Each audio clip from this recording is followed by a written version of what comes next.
Pond, an almost true story.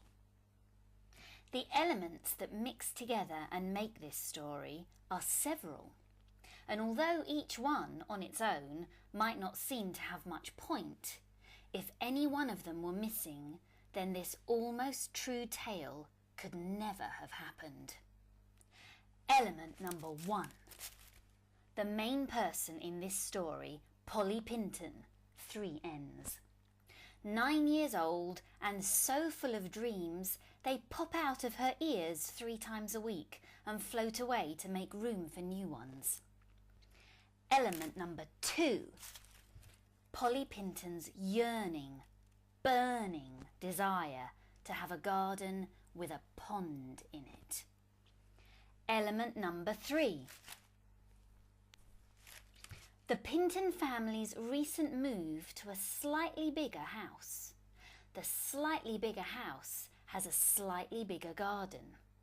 Polly's mum and dad give a small patch of garden to each of their 3 children and tell them to take care of it in whatever way they fancy. Element number 4. Polly Pinton's ex-classmate, Eddie Williams. We never meet him. He moves to a whole different country before this almost true story begins. Behind him, in a corner of Polly's classroom, he leaves the bowl of frog spawn he had recently brought to school to show the class.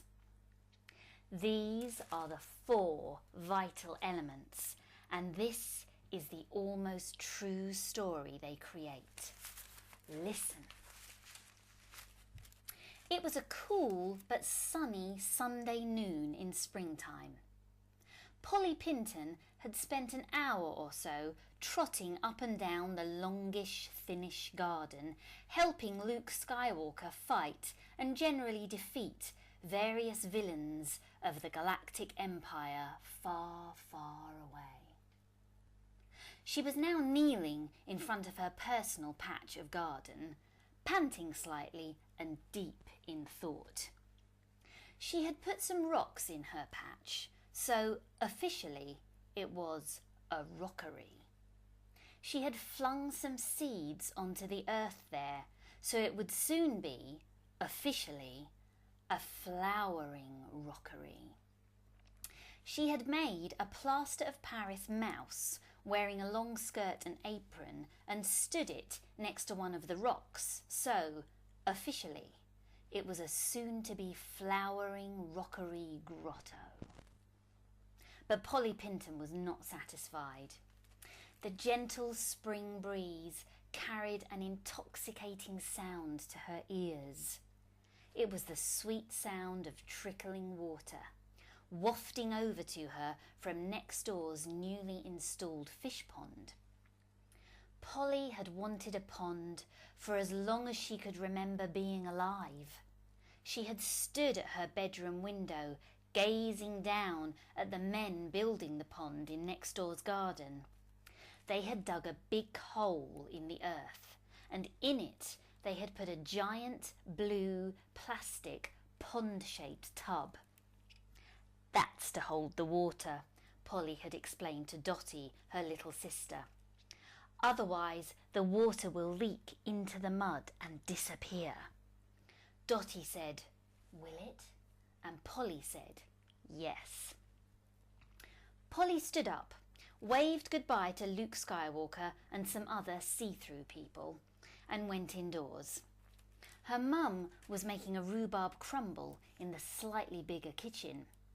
"Mum," said Polly, "I need to make a pond for my patch. It can't be as big as next door's, but I have to dig a hole and put something in it to stop the water leaking." Polly's mum waved at her plastic box cake cutter and birthday candle cupboard. "Old lunchbox in there," she said, and flowers snowed around her. Polly looked and found the small lunchbox she had used for school outings when she was 5. It was 18 centimetres long and 13 centimetres wide and 7 centimetres deep.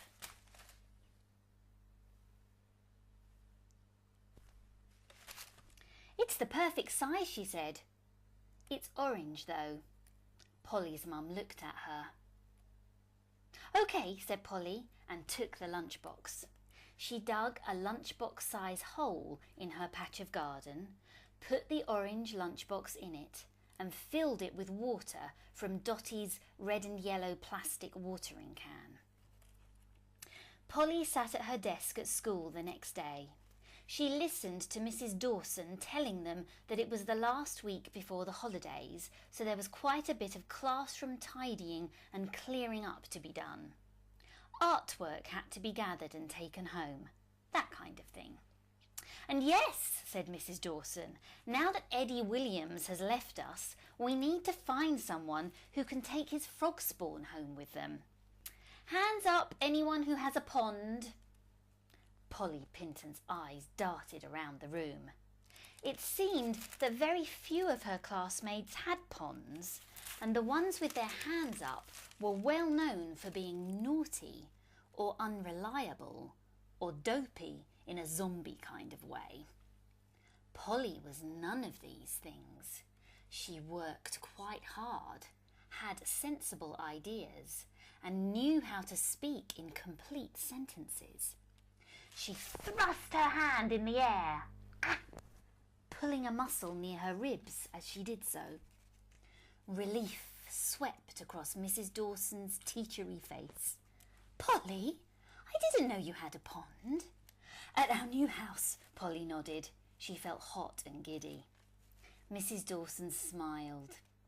At the end of the day, Eddie Williams' frog spawn was poured, all gloop and slime, into a bucket, and Polly carried it home. Her mum looked confused. I'm taking it because I've got a pond, said Polly. Polly's mum stared at her. I've got a pond, remember, said Polly. Polly's mum was quiet. Polly went into the garden and tipped the bucket of Eddie Williams' frog spawn into her orange lunchbox pond. The frog spawn plopped into the water and also kind of sat on top of it and also splodged over the sides and trailed over the mud a bit. One or two of the frog spawn had already begun to grow into squiggly tadpoles. Polly was very excited. Soon her not yet flowering rockery grotto would be full of frogs. Was it that night or the one after? Polly couldn't remember, and it doesn't matter really. Anyway, in her little bedroom above the garden, she woke up. She didn't know why, but as she lay in the darkness, she realised she could hear a noise outside. It sounded like people cheering a long way away. She looked out of the window and saw there was a glowing red light in the part of the garden where she thought her patch might be. She put on her cardigan and slippers. In the garden, the cheering noise seemed louder. It also seemed less happy than cheering. Polly stood by her patch and stared at Eddie Williams' frog spawn. It was the frog spawn jelly stuff that was glowing red. It was the frog spawn that was making the unhappy cheering noise. Wow, said Polly in the moonlight. Are you turning into tadpoles? Tadpoles? Screeched a voice. We'll be lucky to grow a millimetre in this poky place. The voice came from the frog spawn, but it was hard to know which bit of spawn was speaking. Why are you glowing red? Asked Polly, interested.